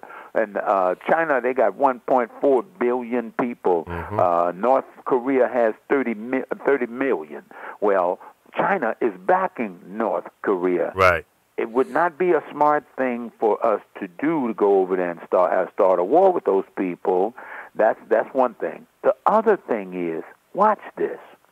Here's a guy runs for president, and he says, I'm going to bring jobs back to the people. Everybody's going to be working, and it's going to be a great America. We're going to put a wall up and keep them Mexicans out of here, and we're going to run all the Muslims out of here, and then we're going to have health care for everybody. We're kill Obamacare and whatever. He ain't done none of that. That's and right. now on TV, first of all, it was Russia. Now it's North Korea. They're just trying to keep our minds. That's right. Distractions all over the place. That's what it is. It's distractions all over the place. But Yeah. these people ain't crazy. They ain't going over there with these. See, back in the day, ladies and Lee, back in the day in 1944, we were the only ones with nuclear weapons. We went over there and dropped them. The only country in 180 countries on Earth has ever used those kind of weapons is America. Right. But now Russia got them. North Korea got them. China got them. You don't want all that stuff shooting around here, man. Yep. Ain't none of us going to be here. That's true. It'll be the end of the earth. Well, that's what China said. Nobody will win this war. And not only that, I said it from day one that, okay, here's North Korea saying that they got it. I don't believe they got it. Okay. Okay, number one. Number two, they I don't know think they... I want to find out if Well, they do. but you know what? You're right. I don't either. But this guy is a bully. He's a bluffer. He's playing chess. Okay, he's gonna try to see. And I said it yesterday. What is it that they want? They want and need something. Who? Okay, so that's what you go in and you sit down and talk about first. And you say, okay, listen, what is it you want? Why are you over here acting a damn fool? What do you want the world to do for you? Is there something that you need? Who are you asking this? Who? Kim Jong-un. No, man. You know what? Kim Jong-un was being cool. Wasn't no problem at all. Him and Dennis Rodman hanging out. Buddies eating donuts and shit. But Dennis got his ass out of there real fast, though, recently. Here come He ain't the dumbest Trump. guy. I'm telling you, man, Trump is kicking up dust. He's trying to keep our attention Oh, on no something. question. No question. Absolutely, this is nothing but a distraction. That's what it And you know, this guy, while his country is poor, that they've got issues, he's happy because he's in power. He's in control. He ain't suffering for shit, okay? No, He's no. getting everything that he needs and wants. Right. He don't want to fight the United States of America, the most powerful country in the world, No, I wouldn't either. because he knows that'll be the end of him and his regime. Yeah. But He can't win that war. I don't think he is the initiator of this. I think Trump is. Oh, no question. I mean, Trump- they're Trump sparring needs with to- each other. No, Trump needs to have something on TV to keep us occupied so we can keep our minds off of the real thing. Jobs, money for the middle-class people. The middle-class people, you just said 330 million people here. The middle class is shrinking, buddy. No doubt. It's shrinking. 'cause Listen, he's talking about bringing jobs back. Well, Yeah. bring back the jobs that you have in foreign countries first. Right. Bring those back. Let me see how that works. Right. Let me see what that looks like. Let's put Then you that got on- this council of other CEOs that are walking out. What is 4 of them have walked out of his little council already? Because they know he's BS, man. Absolutely. They That's- bought into the okie-doke, hoping that something would come out of good for them. Mm-hmm. And I got to call it the way it is. That's the only reason they went in. Exactly. Because they saw an opportunity to maybe get some legislation pushed through that would help their companies. Of course. Of course. And Okay, I so don't blame them. let's not be stupid about this. Let's understand how this works. I don't blame them, though. No, I don't. But at the end of the day, you got to lead through what you do. Uh-huh. And this guy, Donald Trump, has done nothing as it relates to delivering the promise that he ran on. Right. Now, you know what? When you think about these guys that left there yesterday, whenever they left there, look at this, man. For a man, a person, a woman, to work hard and come through life and build yourself to the point where you're a CEO of a company that is functioning and hiring people and people are working there and stuff. And now you done went all this far and got all this big, and now you're going to be up here with this idiot and poison your reputation. Them people are quitting. They say, oh, no, I don't want to be a part of this. Exactly. Now, listen, I'm not a big fan of the big pharmaceuticals, and Merck is a pharmaceutical company. Okay. Happens to be, the CEO happens to be a man of African color. American. Right. So I hold them on the same level I hold everybody else. lower your prices. Stop putting these junk drugs out here that just barely keep people alive, and you make us pay $500, $600, $700 a month just to use your drugs. Absolutely. Bring those prices down. Number one. Yeah. Number two, if you're going to be helping people, come up with some medications that will cure versus just keeping people alive, so you can keep that $500 a month coming in from 50 million people. Exactly. Okay? Yes, sir. Now, that's what that should be all about. But are they going to do the right thing? No. Will they put in research dollars to find a cure for all types of cancer? No. They want the money, man. Why is it that chemotherapy is the only medication prescribed by doctors that they get a kickback on? Because the doctors are taught that from the time they go to medical school. Exactly. And that is already programmed for them. And when you look it's another source of income. Right. And what you're saying is, I see also the Obamacare. Mm-hmm. Obamacare is in its concept is a beautiful thing for people, but these guys have jerked it up so much that they got some people paying $700-800 a month. Yeah. For health care. It was all by design. Okay, first of all, the Republicans never wanted it to go through because Obama came up with the idea. Right. Okay, so they didn't support it. Mm-hmm. But they wrote in the ticking time bomb that after the first 2 years, the insurance companies would have the ability to raise the rates. Mm-hmm. So all the insurance companies had to do was be cool for 2 years, make the extra money that they made, because there was 15, 20 million people on the rolls that weren't there before. So they made money off the people for the first 2 years. Then they jacked it up because they really wanted this to go away. Right. They wanted to have a free market so they could have the prices the way they had them so they can before Obamacare. So they could charge people ridiculous prices. Yeah. So then they said, okay, well, after the 2 years, we can raise the rates to whatever we want. We can kill Obamacare. Mm-hmm. Because people won't be able to afford it, and we can blame that on Obama. On Obama, absolutely. Well, it didn't quite work out that way. Right. Then these jackasses that didn't want it to go through, meaning the Republican House and Senate folks that were voted in by the poor people, didn't come up with a better solution. No. All they had to do, they didn't have to delete it and start over, fix the broken parts. But they can't do that. They will not do it because they're being held hostage by the pharmaceuticals and the insurance companies. They're standing in, you just said the magic word, they're standing in the hall. And when you look on one side, over in this big room over here, you got them people who have paid you all this money. Exactly. And got you all set up. Now you will look over here on the other side, and you open up that door, and you got all these people who need what they need, and they voting for you, and they're gonna vote your ass out. Right. So now they're in the middle. They're in the middle. They're stuck between a rock and a hard place, but they put themselves in there. So I say, vote them all out. Delete all of these jackasses, and start over. In fact, Ron Ellison for the Senate from the United States for California. Now there you go, damn it. And Frankie, you can be a House of Representative because you at least understand the wrong, and I think that you'll go in there and do the right thing at least for 2 years. Yeah. Damn right. Damn right. At least 2 years. But see, these guys get in there and they get greedy and they start cutting all these backroom deals and getting paid. Yeah. They're all bought and paid for. And all the of them. other thing is that their careers. They're careers. Career politicians. And they be there for 30 years. They need to get their ass out of there, just like they do the president. 8 years, goodbye. Yep. But see, they're not going to vote that in because they have to pass that bill for term limits. But we already have term limits. We just vote them out.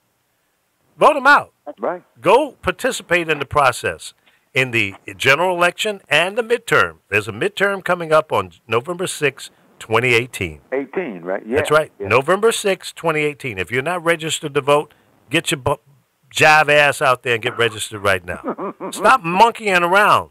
Stop making excuses. Oh, man. Come on. You know what? Hey, man, you know what? I'll say this while we're talking. It floored me that 46% of the African Americans in the country didn't vote because they assumed that Hillary was going to win. after, and some people I guess are not old enough, but I'm old enough that I'm before civil rights, through civil rights, after civil rights, and any black American that don't vote, I think they ought to put them in jail. I do. Yeah, so important, man. All the stuff. I have a thought though, because I've been listening to you guys here. You were saying something about keeping, the middle class is getting, It's shrinking. So it's really going to be rich and poor. Well, why? When you were talking about all this, I was thinking this. Well, what about the healthcare system? Isn't that a way to make the rich richer and the poor poorer? Because it'll wipe out everything because people can't afford insurance. They can't afford this. They lose their homes because they had to go to the doctors, and they're going to get in debt and what have you. So that's what I'm thinking. Yes, you're right. But I think here's what's happening, and we've been talking about this.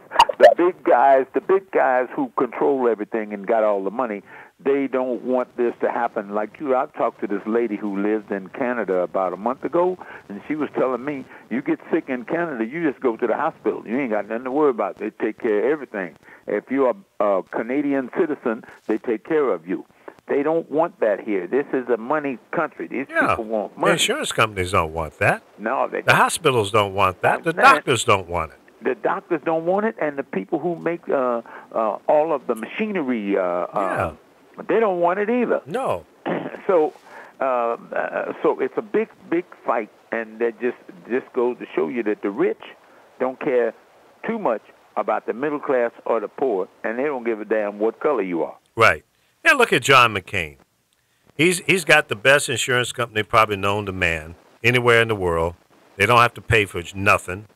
It would have been super hypocritical for him to come out and vote any other way than the way he voted against the project that was presented by the Republicans. I agree. Okay? Yeah. Now, you can say whatever you want about John McCain. He's a maverick. He's this, he's that. But at least he's a decent human being. And he didn't want to destroy his legacy, whatever it is. Who knows? John McCain may not be alive in 6 months. Correct. Okay? Now, and he's looking at that, and he's looking at his legacy. That's right. And he wants to do, oh, man, I hear what you're saying. So he stepped up and said, no, I can't go for this. And it reminds me of when he stood up against this woman that was out when he was campaigning to be the president. And this woman came out in one of those town hall meetings, and he was holding the microphone for her. And she said, Obama's a Muslim. He's a bad man. He's this, he's that. He goes, no, ma'am, he's not. No. He's a decent, honest, nice human being. He walked away from that clown. He sure did. Okay? Man. I respected him for standing up and not allowing an ignorant, uninformed person to prevail like that. Right. He had to set her straight. Well, I'm glad you're talking like you're talking, because I didn't disrespect him, but you just made me respect him a whole lot more. Yeah. Because see, the thing about him and all them other guys up there, they all got health care. Absolutely. They all got what do you call a pension. They all are living really, really good. And they got it for the rest of their lives. Right. Do you know that a member of the House, if they are elected 2 terms in a row, they've got health care and their pension for life. A senator is 1 term, 6 years, and they're guaranteed to get everything that they got right now. So they're sitting in Fat City. They don't have to worry. And then you don't want to vote for the people. But the reason is, hey man, the money guys, boy. That's another thing. When I started reading about successful people, I started reading biographies about people. I wanted to know how they thought. And I read Howard Hughes' life story and came across the fact that he made let me get it right. He made 7,437 Huey helicopters for the Vietnam War, and he charged the government $3 million a Huey, and it cost him $1 million a Huey to make the airplane. So and he was already worth $3 billion. Right. Okay? So it's all about money and control with these guys. They don't care nothing about the middle class people. They don't give a damn what color you are. Now, while we've been speaking here, apparently they're saying if Trump ends key Obamacare funds, the premiums will spike by 20%. Mm-hmm. See, this is the kind of stuff that they do. These backroom, quiet deals while we're worrying about whether or not missiles are going to come in from North Korea and whether the Russians are going to do whatever they're going to do or what they've done or not done. This guy is cutting the funding to Obamacare. You understand? So, again, it can explode the prices that people have to pay. They're intentionally trying to kill it. And they keep it off the front page so we're not paying attention to it while they're doing it. We thinking about this little guy over here in North Korea. Right. He ain't going to do nothing. That ain't nothing but... No, you don't want to die. Because one Tomahawk missile to the head and his ass will be February, Black History. Right. Absolutely. Okay. And gonna take 10 million of them 30 million over there with him. That's right. So, boy, over and out. They ain't gonna do that. So you just said it right there. That's what they're doing. Yeah. They're doing them backroom deals while we sitting up here watching CNN. That's right. Oh boy, they think I'm dumb, but I ain't. In addition, it says on top of that, killing these payments, the insurers would result in an extra $194 billion added to the federal deficit. Wow. This is a report coming from the CBO. Wow. Okay? Uh-huh. Now, folks, y'all got to wake up. You got to understand what's really going on here. This is all about big business. The only reason Donald Trump ran for the presidency and won was to get his hands in all of this money. Absolutely. He could give two damn doo-doos about you, me, or anybody else. Right. Why do you think he wrapped himself around all these criminals like Bannon, okay, and others in his top-level management or cabinet, his daughter, his son-in-law, and what about his sons? What's the man's name that is Secretary of State? Who is it now? Secretary of State, that wealthy oil man. Yeah. Ellison. Yes. Yeah, from Exxon. Yeah. Jesse T, why are you calling me? Well, why in the hell are you calling me on my cell phone? You know what, Jesse? I'm going to hang up on you. Jesse T, who is one of our afternoon talk show hosts, calling me on my cell phone, knowing damn well I can't put him on the air that way. Oh, that's right. And he's telling me he doesn't know what the call-in number is. Oh. Jesse, you're fired. You're fired. That's funny. Oh, my God. You know what, Jesse? You know I love you to death. I'll see you at 5 o'clock this afternoon for the Jesse T Show. Well, he wants to chime in on what we're talking about. Give him the number. No, he knows the number. It's on the screen. Oh. He's just lazy. He can't get through because the lines are clogged up. Oh. Well, I don't want to hear your right-wing knucklehead, knuckle-dragging bullshit today. I'll hear that at 5 o'clock. I got to give him a hard time. Love him to death. That's my radio dog. So check out Jesse today. Uh-oh. I think we lost Frankie. Frankie? Yep. Okay, Frankie's out.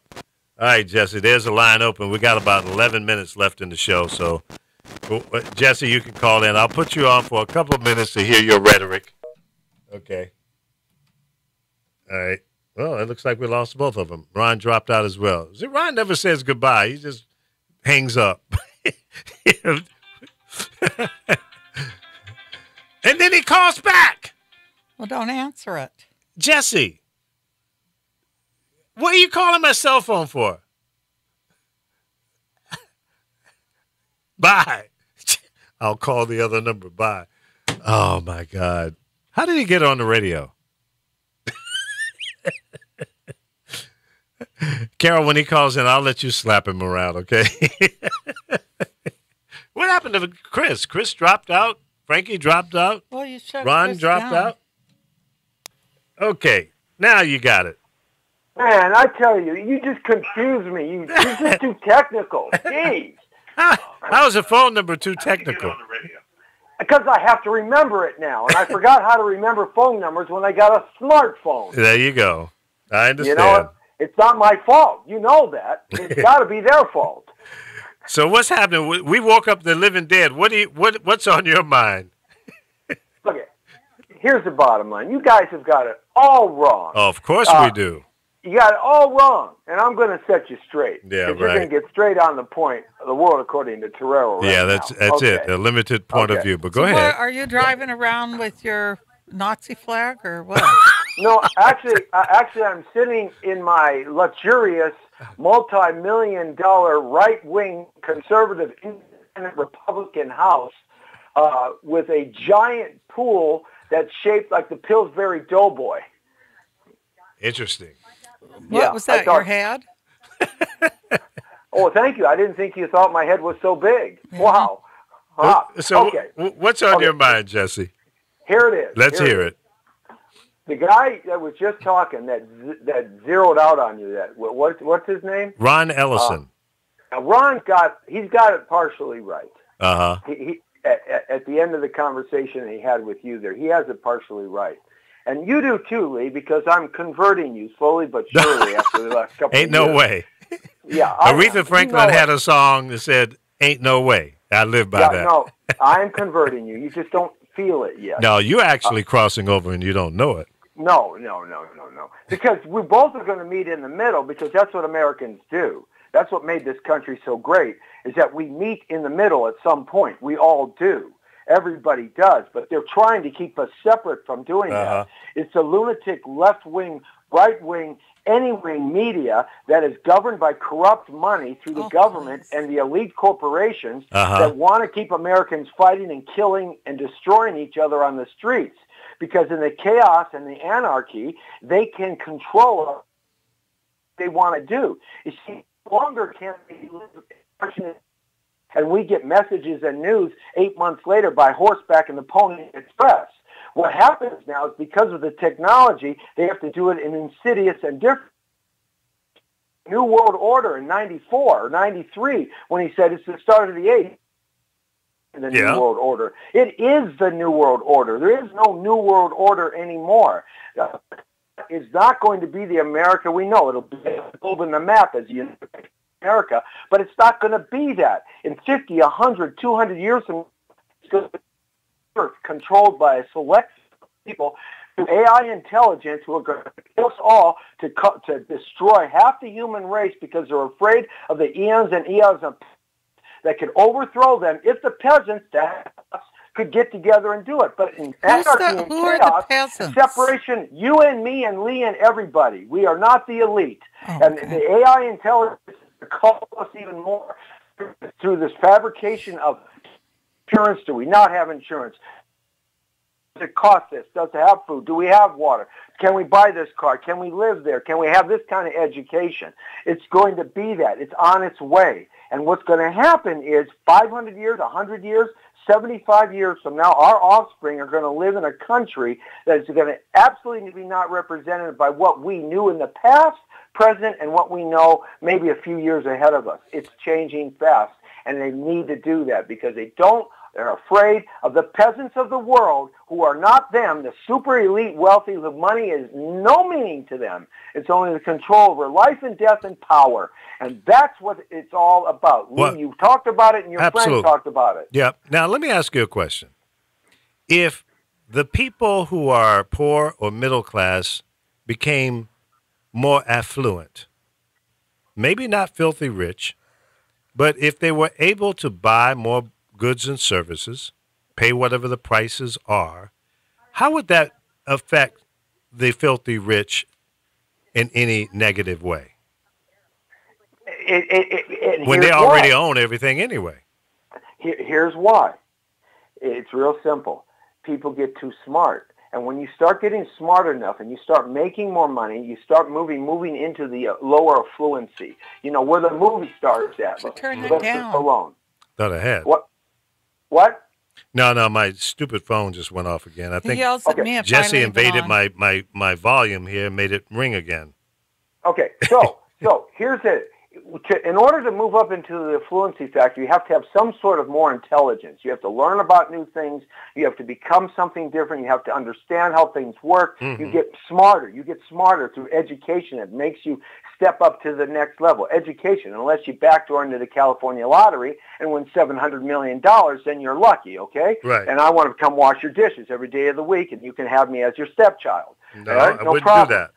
Okay, but here's the point. You have to get a little more intelligent. And the more intelligence that spreads amongst people and population, it's a virus. It's a cancer. The evil elite of this planet don't want people to have intelligence because intelligence begets other intelligence. It's taught. It's shared. It's exchanged. And if that happens, you have a lot of challenges. You have an uprising, very similar to the French Revolution. That was only in one country.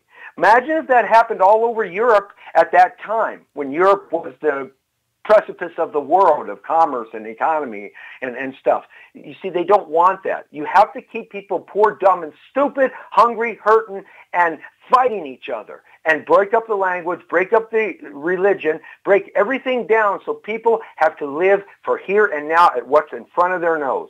And that's what they're doing. That's what I've seen in my lifetime.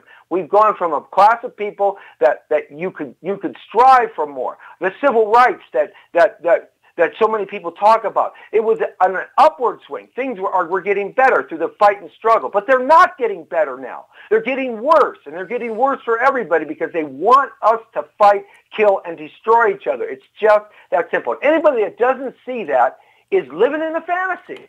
I think we see it. I think most people that are alive and alert about what's going on in the United States and the world get that. But I don't think that's the way it should be. I don't think the wealthy people, the elite group, the Illuminati and all of that, whatever, have to be concerned about that. If you allow people to prosper, they make more money because they own every damn thing anyway. Money is irrelevant to them, Lee. Money has no amorous to them. They own everything, so money becomes irrelevant. The Queen of England, the Rockefeller, they, in terms of money, into their understanding at all for generations. So money becomes irrelevant. They already own everything. When you own the dirt, and you own the government that taxes you on the dirt, even if you own the deed. When you own the government that taxes you on the dirt, and you own the dirt to the core of the planet, to the highest satellite in the sky, money is irrelevant because that's power. So they're Money insecure. What are they afraid of? What is it they're afraid of? There's got to be some fear. They're afraid of the loss. What are they going to lose? They're going to lose their lives. They're afraid of the loss. Because if one thing that the French Revolution showed, and there has never been a revolution like the French Revolution. Just study it, and how the peasants, that's what they were called in France at the time, how they uprose and threw out the aristocracy and the monarchs and chopped their heads off in the plazas by guillotine, okay? But what happened right after the French Revolution? A dictator came into power, Napoleon, okay? Another mental midget. Yeah, people are sheeples, man. People are not leaders. Most people are followers. We don't lead. And I understand what you're saying. We got to go here, but okay, and we sorry, can I took up your No. I love it. I love that yin and yang, that pushback, because I'm about listening to and exposing all points of views so that people can make a rational decision about what makes sense to them. But let me just say this. To the powerful people around the world, to the wealthiest people, the ones that control and manufacture and control everything, don't be afraid, because if you're making good stuff, the poor people, the middle class, will find a way to buy it. Look at Microsoft. Look at Apple. These guys came from the bowels of our world. They were smart guys. They created something great. People are buying it. How has that hurt them? It only made them wealthier. So with that in mind, Check out Jesse T this afternoon at 5 p.m. right here on this same network called thepowerofvoices.com. Facebook, YouTube, ATV Network, the whole nine. Don't miss his show today. It's going to be a great one. Jesse, give us a quick teaser what you're going to be talking about today at 5. Hey, did Amelia Earhart, one of the world's first women professional pilots and one of the greatest pilots of her time, did she really die on or during a concentration camp? I got author Roberta Beeson coming in. She's going to talk all about it, a new book about Amelia Earhart. That sounds like an interesting story. All right, today, 5 o'clock on thepowerofvoices.com, the Jesse T Show, straight on the point. Until tomorrow, 9, no, not 9, 10 a.m. Pacific time on thepowerofvoices.com. Have a great day. Bye-bye.